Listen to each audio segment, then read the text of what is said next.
Быйылкы жыл 2018 жылды президентибиз аймактарды өнүктүрүү, региондорду өнүктүрүү жылы деп жарыялады. Элдин баардыгы кубанып, бир жакшы үмүт менен жылыш болот бекен деген ниетте болуп, өкмөттүн бүгүнкү парламенттин кылган иштерибиз бир элге бир мындай жыйынтыгын берип бир байкалган жок да. Сондуктан мен айтайын деп атканым, менин сунушум тескерисинче болуп атат мындай. Региондорду өнүктүрүү үчүн Асылбек Мойдунович эмне кылыш керек? Кыска мөөнөт 3 ай калды. Губернаторларды, өкмөттүн ыйгарым өкүлү ушуларды 7 областтын бардыгын, акимдерди 44 районуна 4 шарт болсо 40 район бардыгын жоюш керек.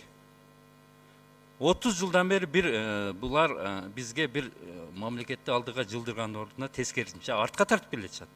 Элди артка тартып келатышат. Бир эки мисалдарды айтайын. Булар эмне кылышат? Бардын чөнтөгүндө кайчысы бар. Лента кыркат. Бир объект ачылса, мамлекет бир объектти ачса, курса, же бир ишкерлер лента кыркышат.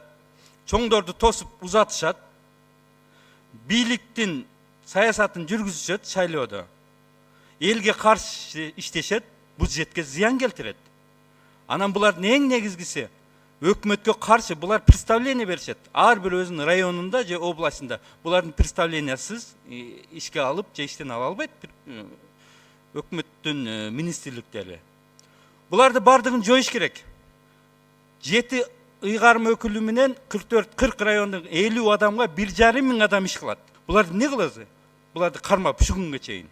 Бюджетибиз 2 тепкичтүү болсо, ушуга соответствие келтириш үчүн буларды жоюш керек тез аранын ичинде.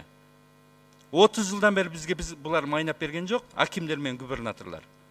Жатып ичерлер булар. Элге каршы дайым барсаң приемныйында эл очеред бир алар кабыл алып бир маселесин чечпейт. Чече албайт деп себептеген чече турган эч кандай рычагы жок, колунда эчтеке жок. Жалаң гана элди кыйнап, ушудан башка жумушу жок буларды. Буларды тез аранын ичинде мына региондорду өнүктүрүүгө жасаган чоң салымыбыз ушу болот эле. Элди бошотуп берет элек.